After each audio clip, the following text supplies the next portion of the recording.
buenos días. Mi nombre es Pastora Filigrana y en este vídeo quiero aportar algunas reflexiones al debate en torno a cómo crear autonomía, cómo construir poder popular y sobre todo algo que me parece aún más urgente, importante e interesante, y es cómo este poder popular se construye con un sujeto múltiple.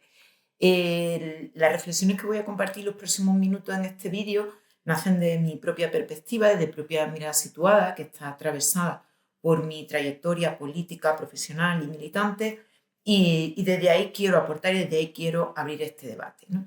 Yo soy abogada laboralista, estoy muy especializada en el derecho sindical, en el conflicto sindical. Parte de mi militancia es en el Sindicato Andaluz de Trabajadoras y Trabajadores, en el SAT, en Andalucía. Soy sevillana, que no lo he dicho, pero también una parte importante de mi vida la he dedicado al activismo de movimientos sociales. Sobre todo estoy muy implicada en la lucha contra el racismo, en el antirracismo político, principalmente contra el racismo específico contra la población gitana, el antigitanismo, pero también he tenido oportunidad de acompañar varios procesos de lucha de autoorganización migrante contra la ley de extranjería y por el derecho a la plena ciudadanía, ¿no?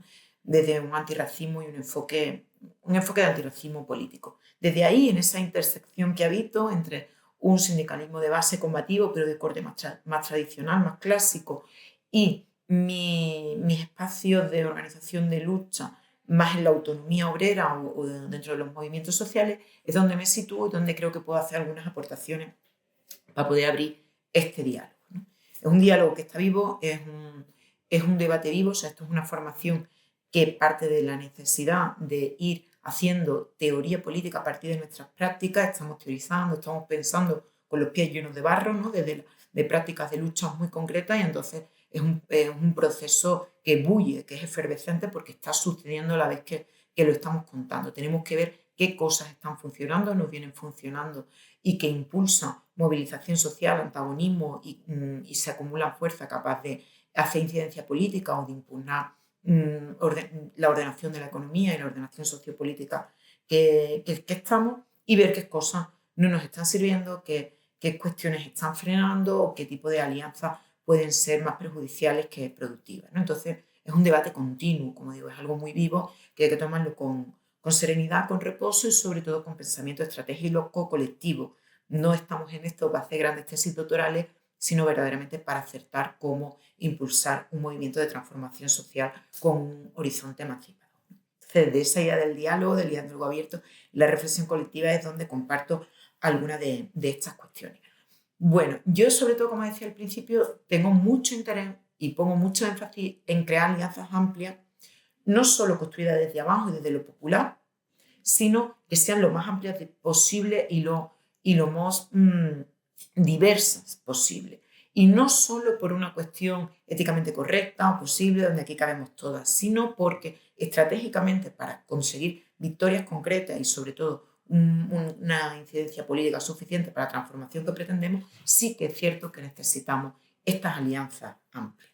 Nos encontramos en un mundo que no voy a hacer mucha diagnosis porque sé que es compartida por la gente que está en este proceso formativo, pero vivimos en un mundo de esta cosa escandalosa, la que llamamos capitalismo patriarcal, racista y colonial, ¿no? Este estadio del neoliberalismo que necesita determinados dispositivos de opresión como el racismo, la colonialidad o el patriarcado para ordenar cuerpo, para abaratar cuerpo, para conseguir un trabajo más barato y servicial, y para conseguir grupos humanos muy amplios, cada vez más amplios, que no tenga garantizada la vida digna y que por tanto estén en una situación de vulnerabilidad capaz de hacerles trabajar mucho por muy poco sin quejarse, ¿no? Vivimos en un sistema que ya sabemos que funciona por la acumulación de riqueza a partir de la desposesión, ¿no? La desposesión de cada vez más población mundial y la desposesión de riqueza, de derechos, de bienes, de servicios,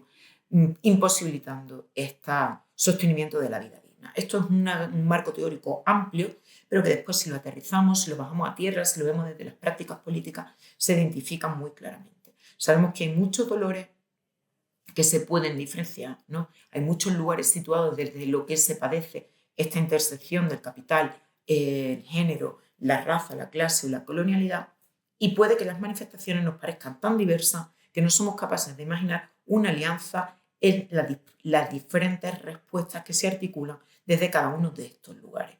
Por ejemplo, centrándonos en la lucha de la vivienda, aunque podría poner cientos y miles de ejemplos, vemos un problema de vivienda en las grandes urbes, en las grandes capitales, sobre todo de la clase trabajadora, de las clases populares, de la población más joven para acceder a la vivienda, y esto es un problema de acceso a derechos. Pero vemos otro problema de acceso a la vivienda, por ejemplo, en toda la logística de la infravivienda que rodea las grandes explotaciones agrícolas del país, en Almería, en Huelva, en el Levante, ¿no?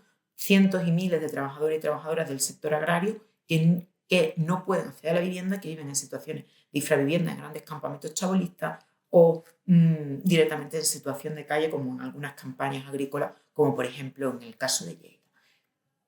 El problema es el mismo. Si tiramos de estos dolores situados, vamos a encontrar una disposición de riqueza que te impide, es una disposición de renta que te impide el acceso a un derecho básico como la vivienda, pero la manera en que se manifiesta, o sobre todo el nivel de violencia en que se manifiesta en cada lugar, es muy diferente. Y eso nos dificulta el fantasear con esta posibilidad de hilar una alianza completa. Sin embargo, yo mantengo en la posición en la que me encuentro que si tiramos del hilo de estos diferentes dolores, aunque tengan los dolores diferentes intensidades, vamos a encontrar esta misma cosa monstruosa. Esto es a lo que me refiero con la necesidad de construir alianzas amplias. Estos retos no son fáciles. Existen muchos mecanismos de disposición de los cuerpos y de la vida, ¿no? Claro, yo como abogada laboralista pues estoy muy orientada en el tema del acceso al salario, del acceso a la renta, del acceso al trabajo, y son los ejemplos que utilizo, aunque creo que muchos de estos ejemplos podrían extrapolarse a otros lugares. Existe mecanismos para que haya mucha gente teniendo que trabajar, como decía antes, mucho por muy poco y sin quejarse. Cuando digo sin quejarse, me refiero a frenar la conflictividad sindical o la conflictividad social. ¿Qué mecanismo realiza el neoliberalismo, pone en marcha el neoliberalismo para conseguir estos cuerpos baratos y sumisos? Pues se utilizan mucho. Yo voy a poner dos ejemplos intentando ir en esta línea de ver cómo se entrecruzan estas diferentes opresiones y que nos llevan a la necesidad de crear un sujeto múltiple. Uno es la política de frontera que a nivel mundial, ¿no? Aterrizándolo a niveles locales más concretos, las políticas de extranjería del norte global, de la Unión Europea o la propia ley de extranjería del Estado español. Esto no es más que un mecanismo de abaratamiento de la fuerza de trabajo y de fragmentación de las clases trabajadoras. Las personas migrantes están sometidas al chantaje que les impone la ley de extranjería. Eso significa que tienes que renovar permisos de trabajo o tienes que acceder a un primer permiso de trabajo. Y el criterio para obtener permiso de residencia y trabajo y, por tanto, estatus de ciudadanía, en primer lugar y sobre todo, es tener este contrato de trabajo, es decir, ser productivo en el mercado de trabajo. Sin contrato de trabajo no hay papeles, sin papeles no hay derecho. Esto es un mecanismo de abaratamiento de la fuerza del trabajo. Alguien va a trabajar las horas extras que sean necesarias sin crear ningún tipo de conflictividad sindical cuando se ve chantajeada a sostener un permiso de residencia y trabajo y poderlo renovar, ¿no? Esto parece una lucha situada. Esto, si lo vemos desde esta óptica, es la lucha migrante que desde otros movimientos sociales, la lucha por la regularización ya, la lucha contra el racismo estructural de la ley de extranjería, un problema muy situado que desde otro espacio, desde otras luchas sindicales, se puede ver como algo a apoyar, pero como una lucha situada con poca interconexión con la lucha de la clase trabajadora, por ejemplo, que se plantee desde un sindicalismo más clásico. Esto es una falacia y estas son las cuestiones que tenemos que desmontar cuando queremos crear autonomía, poder popular con alianzas amplias. Porque, por ejemplo, la ley de extranjería no solo está imposibilitando el acceso a derechos y a renta en condiciones de igualdad a la población migrante y sometiéndola al chantaje, sino que funciona también como un regulador de la fuerza del trabajo, un abaratamiento de la vida, de la energía que aporta un cuerpo y del trabajo para el resto de las clases trabajadoras. Sobre todo esto es muy claro en los sectores más precarios.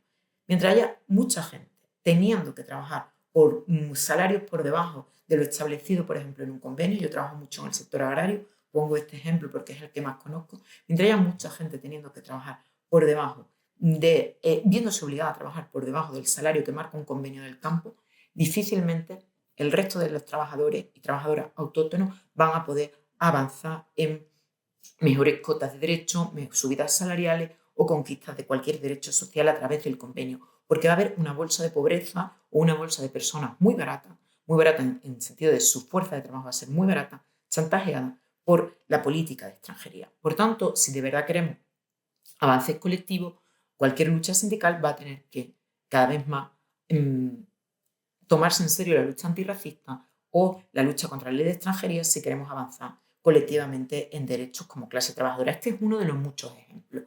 Yo creo que otro de los ejemplos también que nos obliga a, a mirar con esta mirada amplia de alianza es la deuda, ¿no? La deuda es otro mecanismo que la economía pone en marcha para abaratar cuerpos, para que la energía que porta un cuerpo sea más barata. Mientras una persona esté atada a una deuda, por ejemplo, una deuda de vivienda, una deuda hipotecaria, va a estar chantajeada para tener que soportar condiciones laborales de mayor opresión o más extremas sin poder plantear una conflictividad de derechos más amplia, ¿no? Posiblemente, igual que en el caso de la ley de extranjería, vas a trabajar muchas más horas extra sin exigir lo que valen si estás chantajeada por el pago de una vivienda o por el sostenimiento de una hipoteca o porque la hipoteca te la ha avalado tu madre o tu padre y no solo está en juego la pérdida de tu vivienda, sino también la de tus familiares. Yo creo que es un ejemplo muy claro del chantaje. Pero la deuda va a aumentar y va aumentando en la medida que se van recortando las políticas públicas, ¿no? Las políticas públicas de cuidado. Imaginemos un futuro distópico, aunque no tan lejano, donde existan verdaderas deudas para el acceso a la salud, ¿no?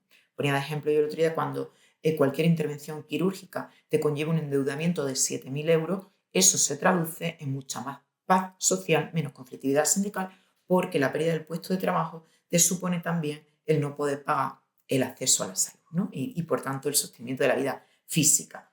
Igual que la vivienda, igual que la salud, igual que cualquier, mientras no existan guarderías públicas suficientes y tengas que verte abocada a pagar 250 euros por una guardería privada, pues tu capacidad de conflictuar, de organizarte, de conquistar derechos, por ejemplo, en el ámbito laboral, va a verse mucho más reducida, ¿no? El endeudamiento, además, si le metemos la mirada interseccional, aún es más complejo porque la población migrante ya viene con una deuda de origen, la deuda por el viaje, la deuda para las compras del empadronamiento en este mercado sumergido a la que te aboca la ley de extranjería, la compra de un contrato de trabajo, el pago propio de los propios seguros sociales para poder sostener la renovación y el permiso de trabajo, te hace colocarte en un lugar más vulnerable, abaratar tu energía y tu capacidad de conflictuar, ¿no?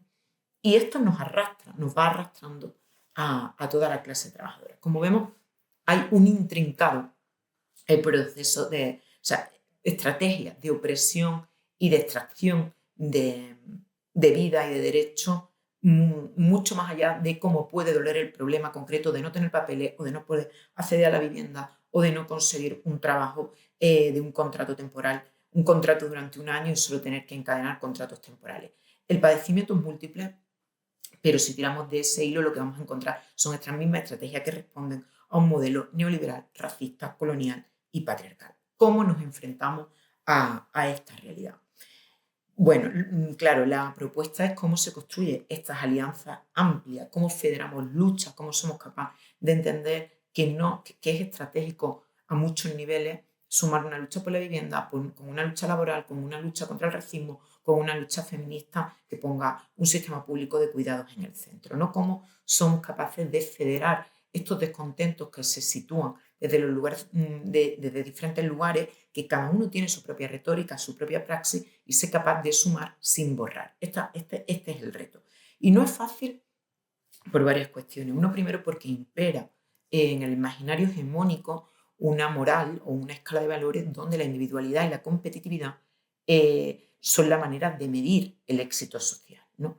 La forma de cooperación o de mutualismo o de no competición que se pueden poner en marcha en experiencias concretas se leen como algo que conlleva el fracaso personal, ¿no? Bueno, yo creo que cualquier persona que ha intentado hacer otro modelo de economía social o de cooperativismo ha recibido el castigo, ¿no?, del sistema cuando no aceptan las reglas de competición establecidas. Podríamos hablar de cooperativas como de otros muchos ejemplos. No, nos enfocamos, o sea, estamos enfrentando un discurso hegemónico muy calado en la subjetividad imperante de que la individualidad y la competitividad es el modelo de éxito para alcanzar cuotas de derecho. Y el que no tiene garantizada su vida digna y no tiene acceso suficiente a los bienes, los derechos y la riqueza para sostenerse, la responsabilidad no es de un marco estructural, sino que es su propia elección de no querer competir o de no haber sabido competir, eligiendo, tomando las decisiones correctas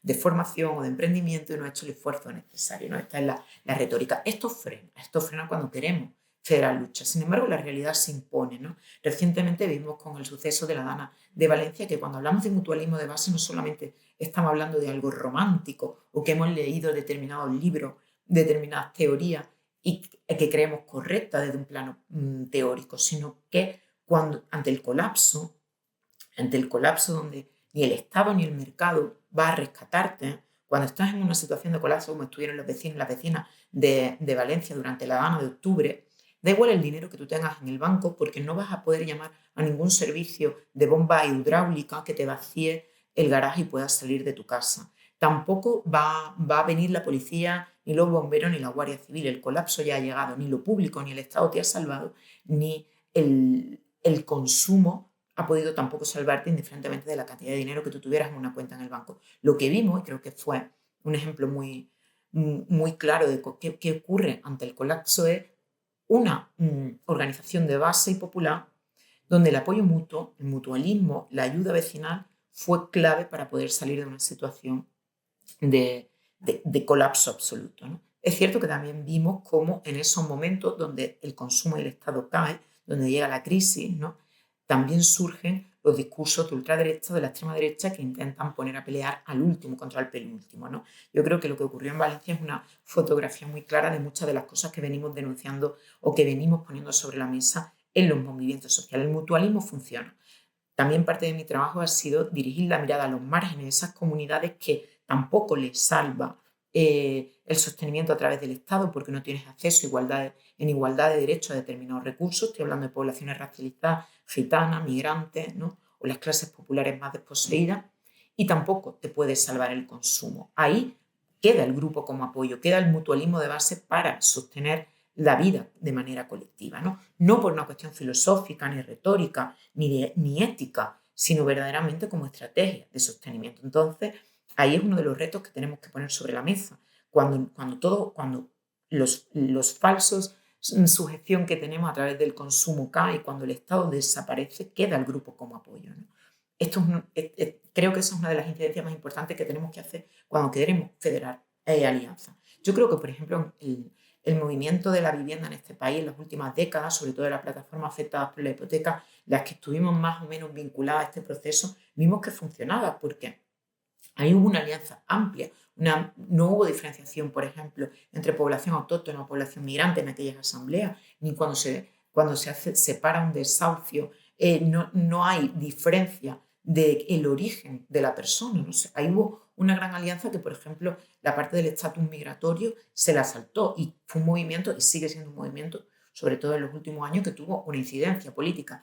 Desde luego no la deseaba ni la que queríamos, pero sí que posibilitó que se pusiera este debate, algunas reformas legislativas, desde luego no todo lo que esperábamos, pero conseguimos hacer esa incidencia, ¿no? Y fueron alianzas amplias, si ahora miramos hacia atrás, ¿no?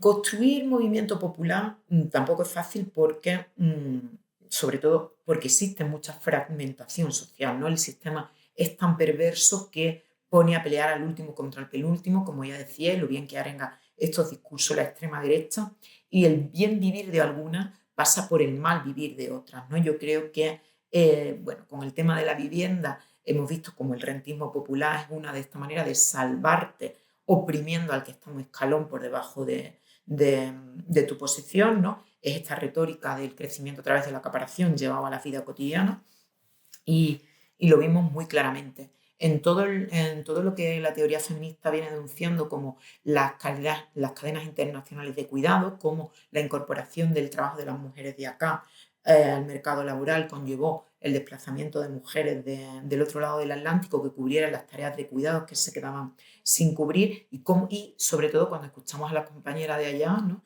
Las compañeras, yo recomiendo que lean y sigan a Mujeres de Frente de Quito, Ecuador, cuáles son las consecuencias de todas esas mujeres que se trasladaron desde Ecuador a Europa y sobre todo al Estado español a sostener ese trabajo de cuidado hace 10 años o 15 años, qué ocurrió en sus países de origen, qué desestructuración, qué empobrecimiento, incluso qué criminalización de los jóvenes que venían de familias desestructuradas porque la madre había migrado. Claro, este es el sistema de perversidad donde vemos esta fragmentación y que el bien vivir o la conquista de derechos de determinadas clases están conllevando la sobreexplotación de otras. ¿Cómo llamamos a alianzas amplias en este panorama tan fragmentado? Desde luego, ese es uno de los retos más complicados que tenemos. Federal lucha desde ahí conlleva ser cada una consciente o cada posición política, no hablo de individualidad, sino cada posición política consciente de cómo afecta en cada lugar las violencias institucionales. No con el ánimo moralista ni de separar luchas, sino todo lo contrario. Poder entender qué hay detrás de cada golpe, poder entender qué hay detrás de cada dolor situado para poder generar esas empatías suficientes que promuevan diálogos amplios, capaz de sumar un movimiento contestatario lo más múltiple posible, ¿no? Que es uno de los retos principales. Esas son algunas de las reflexiones. Yo creo que nos toca, quien sufrimos una violencia estructural quizá menos acentuada que otras poblaciones, otros colectivos, tener un papel en ese diálogo más conciliador, ¿no? Hacer política, incidencia política y sobre todo cuando estamos impugnando un monstruo como este, conlleva ser capaz de ceder en posiciones y de tener una mirada amplia en esos diálogos que ya son urgentes.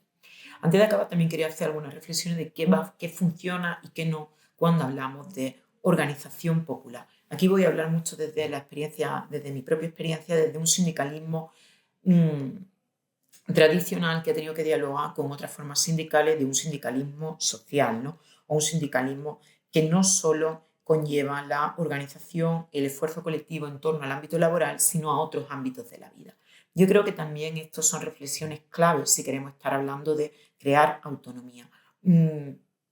El imaginar cómo son las nuevas máquinas, yo digo las nuevas máquinas de guerra, pero entiendo que el término es muy belicista, las nuevas máquinas de lucha, tenemos que ver qué ha funcionado, qué viene funcionando y qué no tanto. A pesar de todo el desprestigio que el sindicalismo tiene en las últimas décadas, sobre todo porque ha habido un sindicalismo mayoritario de conciliación social, de concertación social, que ha dejado de tener una perspectiva de clase y eso conlleva en el imaginario una imagen negativa de las luchas sindicales y lleva a frenar la conflictividad sindical. Yo creo que hay mucho que aprender del sindicalismo tradicional, sobre todo en formas de organización, de incidencia en las luchas. Pero bien es cierto que el sindicalismo más tradicional, a pesar de posicionarse en lugares combativos o en lugares de confrontación de clases, sigue siendo carente para afrontar, sigue siendo insuficiente para afrontar las múltiples violencias, ¿no?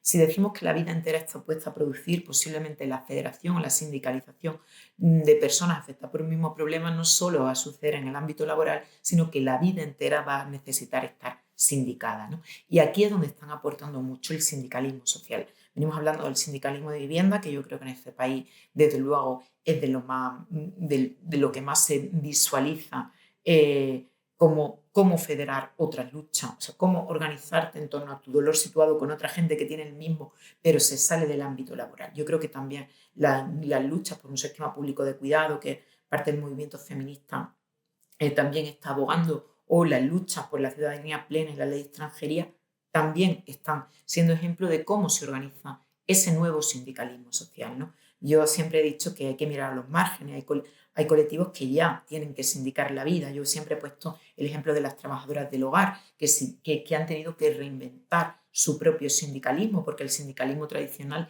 se quedaba por fuera de sus necesidades, ¿no? O sea, no atendían a unas necesidades cuando el trabajo está tan atomizado, cuando no hay una patronal definida y cuando las horas de la línea entre el trabajo y la vida pues está completamente desdibujada, sobre todo en el trabajo como interna. Ahí ha habido que reinventar el sindicalismo. Yo creo que las luchas de las trabajadoras del hogar, que son luchas altamente feminizadas y racializadas, donde la intersección del género y la raza no puede pasar desapercibida, han sido una gran escuela de sindicalismo social, con incidencia, han conseguido reformas legislativas, jurisprudencia y mucha visibilidad de su situación, aunque todavía queda mucho por hacer, ¿no? Y es un sindicalismo que se ha tenido que construir a los márgenes del sindicalismo más tradicional en otros espacios. Yo creo que hay mucho que aprender de cómo construir esta nueva forma de organización popular, ¿no? Y algunas veces tenemos que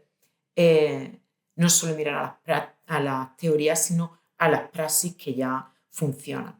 La territorialización de las luchas es muy importante también. Cuanto más bajemos a tierra estas cuestiones, mejor, ¿no? O sea, el tener una asociación, un sindicato de barrio, un sindicato de inquilinos, un sindicato más tradicional, una colectiva de personas en situación de vulnerabilidad por X cuestiones, a pie de calle donde pueda haber un diálogo, siempre ha funcionado. Claro, yo qué os voy a contar, yo soy abogada laboralista y también he ejercido mucho tiempo de asesoramiento jurídico para temas migratorios, ¿no? Y el tú a tú y el asesoramiento no conllevaba, cuando está organizado y pensado políticamente y colectivamente, conlleva a dar ese salto de lo individual a lo colectivo, ¿no? Creo que las plataformas de afectadas por la vivienda, los sindicatos de inquilinos trabajan de la misma lógica, como desde un problema individual que la persona vive como fracaso personal dentro de esta lógica del éxito competitivo, ¿no? Cuando alguien viene a un sindicato de inquilinas, cuando alguien viene a un sindicato tradicional, cuando alguien viene a una oficina de atención autogestionada para personas migrantes, viene con la vergüenza de no he hecho las cosas correctamente. Dar ese salto a lo colectivo, ese enfoque colectivo, es cuando a través del trabajo de tú a tú se consigue ver que no, que hay unas causas concretas, que no solo tú eres la persona afectada, que no es tu responsabilidad, que hay algo estructural que te está conllevando esa situación de vulneración y que además, si te juntas con otras que están como tú, las cosas se pueden cambiar, ¿no? Eso yo creo que el movimiento de base lo que intentamos. No tenemos las recetas mágicas, pero así es como se ha construido, por ejemplo, parte de la autoorganización migrante en este país, los sindicatos de mantera y mantero, las trabajadoras del hogar, la organización de trabajadoras del hogar, ¿no? Y también muchísima lucha de conflictos sindicales en los sectores más precarizados, como el sector agrario o el sector de la hostelería en las grandes ciudades, ¿no? Ese es nuestro reto, es el paso del dolor individual, convertirlo en un dolor colectivo y ser capaz de organizar la rabia desde ahí. Yo creo que necesitamos estos diálogos. No siempre van a ser cómodos, no siempre todo nos va a gustar, pero estos diálogos amplios lo que sí verdaderamente que puede hacer sumar el suficiente malestar, sumar la suficiente sinergia. Yo siempre digo que no hay que hacer un puré, sino una ensalada, donde podemos ver los trozos de cada una de las cosas que estamos comiendo, pero todas juntas, ¿no? No hace falta pasarlo por un puré ni caminar todas debajo de una bandera de un mismo color, ¿no? De esa bandera roja que nos amparará a todas, porque verdaderamente las violencias son mucho más específicas. Y eso no nos tiene que hacer frenar el llamamiento a la alianza, sino todo lo contrario, afinar en la sinergia, en cómo sumar los saberes y la experiencia de las luchas antagónicas que se dan en cada uno de estos lugares, porque en estos lugares ocurren cosas. Los asentamientos chabolistas que rodean los grandes campos agrícolas en el levante español, sucede cada día el sostenimiento de la vida y cada día sucede una impugnación de la cotidianidad de forma organizada por la gente que allí la habita. Sucede en cualquier centro comercial, trabajadores en cualquier centro comercial, ya están pasando cosas, ya está habiendo esta contestación. Lo que tenemos que ser lo suficientemente generosos y tener la capacidad de pensar colectivamente para poder sumar sinergia, federar esos malestares que en el día a día se organizan, reforzarlos y crear esa alianza amplia, sin romanticismo, sabiendo que siempre van a intentar fraccionarnos, salvarnos algunas